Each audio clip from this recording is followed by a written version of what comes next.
నమస్తే. ఇన్నాళ్ళు నన్ను సపోర్ట్ చేస్తూ, ఎంకరేజ్ చేస్తూ మీ ప్రేమని నాకు అందిస్తున్న ప్రతి ఒక్కరికి కృతజ్ఞతలు. అలాగే ఈ వీడియో కూడా ఖచ్చితంగా మీకు ఉపయోగపడుతుంది. లైక్, షేర్ అండ్ సబ్స్క్రైబ్ చేసి మీ సపోర్ట్‌ని నాకు అందించండి. అలాగే ఈ వీడియో పట్ల మీకున్న అభిప్రాయాన్ని కామెంట్ సెక్షన్‌లో కామెంట్ చేసి తెలియజేయండి. ఇప్పుడు వీడియోని చూద్దాం. నమస్తే, వెల్కమ్ టు అవర్ ఛానల్. నేను పద్మిని. ప్రస్తుతంతో పాటు ప్రముఖ ఆధ్యాత్మికవేత్త, వాస్తు జ్యోతిష పండితులు, లలిత ఉపాసకులు, వాస్తు జ్యోతిష శిక్షణ నిపుణులు బ్రహ్మశ్రీ నానాజీ పట్నాయక్ గారు మనతో పాటు ఉన్నారు. మాట్లాడతాం సార్. నమస్తే సార్. శ్రీమాత్రే నమః. సార్, బోర్డు మీద ఆల్రెడీ రాశారు, శని వక్రగతి జరగబోతోంది. 4 నెలలు సార్. 4.5 నెలలు దాదాపుగా మనకి 29 జూన్ నుంచి 15 నవంబర్ వరకు ఉంటుందండి. అంటే ఏమీ లేదు, ఇది వెనక్కి తిరిగి ఉన్నట్టుగా కనిపిస్తుంది, కానీ మనకి సర్క్యులేషన్ లో వెనక మకర రాశి మకరం వైపు తిరిగిన ఫలితాలు వస్తూ ఉంటాయి. దానివల్ల ప్రతి లగ్నం వారికి, లగ్నం తెలిస్తే లగ్నము, లగ్నం తెలియకపోతే రాశి వారికి మంచి విషయాలు ఉంటాయి. ఇందులో పాజిటివ్ ఉంటుంది, జాగ్రత్తలు తీసుకోవాలి. అదేవిధంగా ఇది వక్రగతి వల్ల పర్టికులర్ గా ఈ వక్రించిన శని దీన్ని చూస్తున్నాడు. సో 29 జూన్ నుంచి 13 జూలై వరకు ఇక్కడ ఉంటాడు కుజుడు. సో 29, 13 వరకు, అంటే దాదాపు ఒక 15 రోజుల పాటు ఇది ప్రపంచ వ్యాప్తంగా కానీ దీని ప్రభావం ఉంటుంది. అంటే ఎట్లాంటివి సార్? విపత్తులు అట్లాంటివి? విపత్తులు అదేనండి. ఇప్పుడు కామన్ గా మీరు గమనించినట్లయితే ఈ శని సామాన్యంగా చూస్తుంటేనే మనం గతంలో కూడా చెప్పుకున్నాం, పేరుకి వర్షాకాలంగానే ఎండలు బాగా వస్తూ ఉంటాయి. ఒక పక్క బాగా ఎండ వస్తుంది అనేసరికి ఇంకో దగ్గర విపరీతమైన వర్షం పడుతూ ఉంటుంది. అంటే ప్రకృతిలో ఏదైతే బ్యాలెన్స్ అనేది తప్పుతుంది శని కుజులు ఎప్పుడైనా వీక్షించుకుంటున్నా కూడా. అయితే దీనివల్ల మాత్రం ఎట్టి పరిస్థితుల్లో ఇప్పుడు చూడండి, మనకి ఈ ఫ్లష్ ఈటింగ్ బ్యాక్టీరియా ఏదో అంటున్నారు, దాదాపుగా 2006లో వచ్చింది జపాన్లో. ఇప్పుడు కాదు, 2004లో వస్తే 2006లో దాన్ని డిటెక్ట్ చేశారు. 2006 నుంచి ఉన్నటువంటిది, అదేం కొత్తగా ఇప్పుడు ఇండియాకి వచ్చేసి ఏదో అయిపోతుంది అనుకునేటువంటి భయం అయితే పడాల్సిన పని లేదు. కాకపోతే ఈ కాంబినేషన్ వల్ల ఏమిటంటే ప్రపంచవ్యాప్తంగా కానివ్వండి, దేశాల వారిగా కానివ్వండి, మనకి రాష్ట్రాల వారిగా కానివ్వండి, అనవసరమైన గొడవలకు దారితీస్తూ ఉంటుంది. సాధారణంగా ఇది మనకి క్రోధినామ సంవత్సరం. కుజుడు ఓన్ హౌస్ లో ఉన్నాడు. ఇన్ని రోజులు శని చూస్తున్నందుకు ఆల్రెడీ జరుగుతున్నాయి. వక్రించి చూస్తున్నప్పుడు ఇంకొంచెం డిఫరెంట్ గా గొడవలు, అందులో ముఖ్యంగా సరిహద్దుల్లో ఉండేటువంటి ఈ భద్రతను కల్పిస్తున్నటువంటి ఈ యొక్క సైనికులు కానీ, పోలీస్ డిపార్ట్మెంట్ మీద కానీ కాస్త ఎక్కువ ప్రభావం చూపిస్తుంటుంది. అంటే వాళ్ళకి కొన్ని స్ట్రిక్ట్ రూల్స్ ఇవ్వడం, ప్రెషర్ ఎక్కువగా ఉంటుంది. ఎందుకంటే వక్రించిన శని చూస్తున్నాడుగా, అందుకని. అండ్ అదే విధంగా కొన్ని అల్లకల్లోలకు సంబంధించిన దేశవ్యాప్తంగా, ప్రపంచవ్యాప్తంగా ఏదైనా కొన్ని నిర్ణయాలు తీసుకునేటప్పుడు మనకి పిఎంలు కావచ్చు, వాళ్ళు ఆ నిర్ణయాలను కొంత వ్యతిరేకిస్తూ కొన్ని అల్లర్లు జరగడం కానీ, కొన్ని తీవ్రమైన నిర్ణయాలు తీసుకోవడం కానీ, ఇటువంటివి జరుగుతూ ఉంటాయి. అదొకటి మెయిన్ గా చూసుకోవాలి ఈ శని వక్రగతి అండ్ ఈ కుజుడు దృష్టి పడడం వల్ల. అయితే ద్వాదశ రాశులకి కూడా డెఫినెట్ గా ఆయన ఇచ్చేటటువంటి ఫలితాలు ఉంటాయి కదా సార్? డెఫినెట్ గా మార్పు ఉండబోతోంది. ఎందుకంటే అష్టమ శని, అర్ధాష్టమ శని, ఏళ్ళనాటి శని వాళ్ళకి ఎలాగో అలాగే ఉంటుంది. కానీ అష్టమ శని, అర్ధాష్టమ శని వాళ్ళకి ఏమైనా డిఫరెన్సెస్ ఉంటాయా? Right sir. అయితే మరి ద్వాదశ రాశుల వాళ్ళు కూడా ఈ పీరియడ్ ని ఎట్లా ఉండబోతుంది ఈ 4.5 నెలలు కూడా, అలాగే శని యొక్క అనుగ్రహమే పొందడం కోసం ఎట్లాంటి రెమెడీస్ చేసుకోవచ్చు అనేది ఒక్కసారి వివరంగా అన్ని రాశుల వాళ్ళకి చెప్తారా సార్? చెప్తాను. ఆఖరిలో ఈ అర్ధాష్టమ, అష్టమ శని వాళ్ళకి ఏం మార్పు వస్తుందో కూడా చెప్తాను, ఎండింగ్ లో చెప్తాను. తప్పకుండా సార్. మరి మకర రాశి వారికి, ఆ రాశి వైపుకి చూస్తున్నారు కాబట్టి శని భగవానుడు ఎట్లాంటి రిజల్ట్స్ ఇస్తున్నారు? ఆల్రెడీ ఏళ్ళనాటి శనిలో లాస్ట్ ఫేజ్ లో ఉన్నారు వీళ్ళు. లాస్ట్ ఫేజ్ లో ఉన్నారు. అయితే ఇక్కడ ఏంటంటే అమ్మా, ఫస్ట్ ఆఫ్ ఆల్ మకరం వారికి కర్మకారకుడు కర్మస్థానంలోకి వస్తున్నాడు. సో అందుకని ఏంటి, ఉద్యోగ అవకాశాలు ఇస్తాడు. అందరం అనుకుంటామంటే అయ్యో శని లగ్నంలోకి వచ్చేస్తున్నాడు, ఏదో కష్టపెట్టేస్తాడు. కష్టపెట్టడం కాదు, బిజీ చేస్తాడు. వర్క్, చాలా మంది వర్క్ ఉండదు అనుకుంటారు, కాదు, జాబ్ ఇస్తాడు, సంతానాన్ని ఇస్తాడు. ఇప్పుడు ప్రెగ్నెన్సీ వస్తేనే కదా శ్రమ పడేది లేడీకి, లేకపోతే ఎంత హాయిగా ఉంటుంది చక్కగా.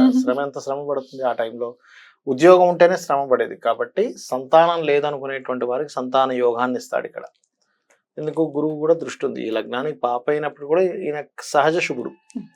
అలాగే ఈ ఉద్యోగ సంబంధించిన విషయాన్ని కూడా రూల్ చేస్తాడు ఈయన, కర్మకారకుడు అయినందుకు. అందుకని సంతానము, ఉద్యోగము, అందులో ముఖ్యంగా క్రియేటివ్ రిలేటెడ్, ఎందుకంటే 5 and 10th లాడు శుక్రుడు ఇక్కడ.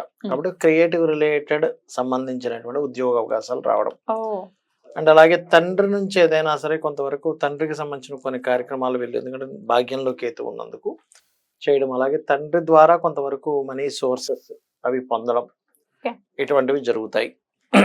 కాకపోతే ఏంటంటే మనీ ఇది వక్రించి రాశి మీద లగ్నం మీదకి వస్తున్నందుకు ఫైనాన్స్ రిలేటెడ్ స్ట్రెస్ ఇస్తుంటాడు అరే కొంతవరకు. ఈ స్ట్రెస్ మాత్రమే ఇస్తాడు, మరొకటి ఏం కాదు. ఓన్ హౌస్ లోకి వస్తున్నాడు కాబట్టి మనం పెద్దగా భయపడాల్సిన పని ఏం లేదు. రెండు ఓన్ హౌసెస్ కాబట్టి మనం అంతగా భయపడాల్సిన పని లేదు. మరి ఇక్కడ జాగ్రత్త ఏమిటి అంటే ఈ మకరం వారు పర్టికులర్ గా ప్రాపర్టీస్ తీసుకునేటప్పుడు మాత్రం కాస్త జాగ్రత్తగా ఉండాలి. ఎందుకంటే 4లో కుజుడుండి శని దృష్టి ఉంది దాని మీద. ప్రాపర్టీస్ అంటే ల్యాండ్ అయినా ఇల్లు అయినా ల్యాండ్ అయినా, ఇల్లు అయినా, మిషనరీస్ అయినా, ఫ్యాక్టరీస్ అయినా, వాహనం అయినా, లేదా బంగారం అయినా కొనుగోలు చేసేటప్పుడు జాగ్రత్తగా ఉండాలి.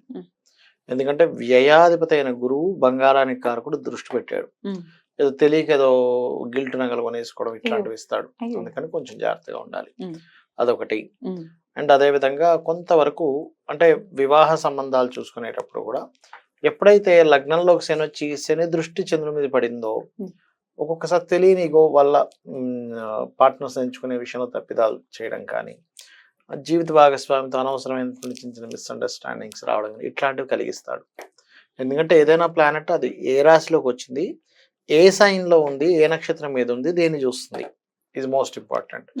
ఆ కాంబినేషన్స్ వల్లే మీకు అక్కడ ఫలితం అనేటువంటిది వస్తూ ఉంటుంది. కాబట్టి ఇక్కడ ఇన్సూరెన్సెస్ విషయంలో తొందరపాటు పనికిరాదు. అండ్ గవర్నమెంట్ ఎంప్లాయీస్ తో అనవసరం సడన్ గా ఏదో తెలియని పే చేయాలి, ఇట్లాంటివి ఇస్తూ ఉంటాడు మకరం వారికి. ఇది చూసుకోవాలి, చూసుకుంటే సరిపోతుంది. అలాగే ఆరోగ్యం ఎలా ఉంటుంది అనుకోవచ్చు సార్ వీళ్ళకి? వీళ్ళకి ఆరోగ్య విషయం కనుక తీసుకుంటే 6వ స్థానంలో శుభగ్రహాలు 2 ఉన్నాయి. అండ్ అలాగే కొంచెం బీపీ షుగర్ ఉన్న వాళ్ళు, లేకపోతే పెయిన్స్ ఉంటాయి, బాడీ పెయిన్స్ ఉంటాయి, వాళ్ళు కొంచెం జాగ్రత్త తీసుకోవాలి. పెద్ద ఇబ్బంది ఏం లేదు కానీ ఆ కొంత జాగ్రత్త తీసుకోవాలి. వివాహానికి అనుకూలించే సమయం అని అనుకోవచ్చా? ప్రయత్నాలు చేయొచ్చా? వివాహానికి అనుకూలించే సమయం అని అనుకోవడానికి పెద్దగా లేదు. కాకపోతే ఏంటంటే ఈ సప్తమ స్థానము యాక్టివ్ అవ్వదు యాక్చువల్గా శని ఇక్కడ ఉన్నప్పుడు సర్వసాధారణంగా. ఎందుకని సార్? ఎందుకని అంటే ఈ సప్తమం మీద శని దృష్టి ఉంటుంది ఒకటి, వెనక్కి వచ్చి స్లో అవుతుంది. అంటే ఏదైనా ఒక సంబంధం కుదరదని కాదు, కుదురుతుంది కానీ స్లోగా కుదురుతుంది. Right sir.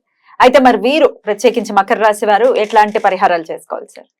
మకర రాశి వారు చేసుకోవాల్సినటువంటి పరిహారాలు, దత్తాత్రేయుని యొక్క ఆరాధన. పంచమ స్థానంలో గురువు ఉన్నాడు కాబట్టి జయ గురుదత్త, శ్రీ గురుదత్త, లేనట్లయితే దిగంబర దిగంబర శ్రీ పాదవల్లభ దిగంబర అనే నామస్మరణ చేస్తే అన్ని విధాలు బాగుంటుంది.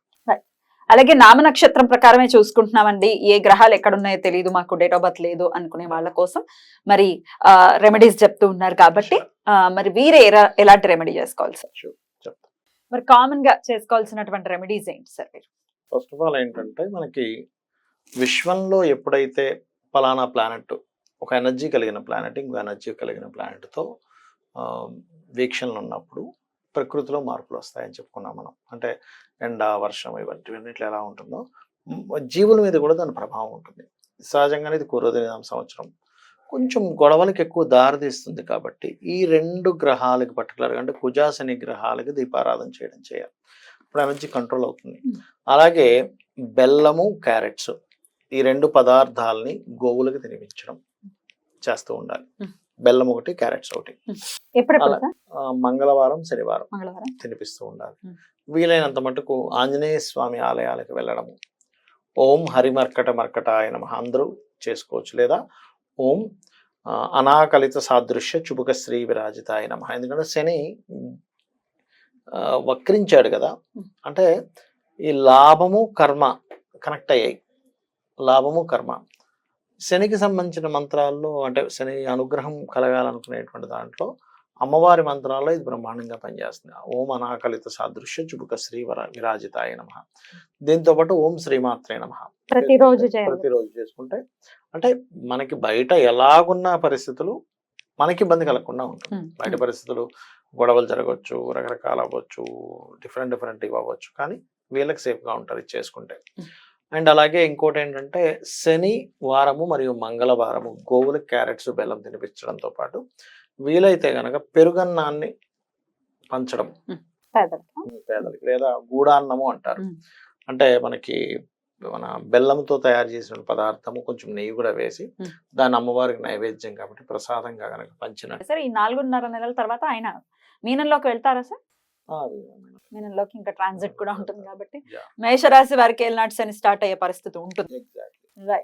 సో ఈ 4.5 months మీరు ఇందాకే చెప్పారు మేష రాశి వారికి మంచి కాలం అనే చెప్పారు. మొత్తం Yeah. ఓవరాల్ గా ద్వాదశ రాశుల వాళ్ళకి కూడా ఎట్లాంటి రిజల్ట్స్ ఇవ్వబోతున్నారు, శని వక్రగతి అనేది వివరంగా Yeah. తెలియజేశారు. రెమెడీస్ ని కూడా చేసుకున్నారు. డెఫినెట్ గా ఇవి పాటించుకుంటూ ఈ 4.5 months కూడా అందరికీ పీస్ఫుల్ గా వెళ్ళాలని మనస్ఫూర్తిగా కోరుకుంటూ కృతజ్ఞతలు సార్. నమస్తే. శ్రీమాత్రే నమః.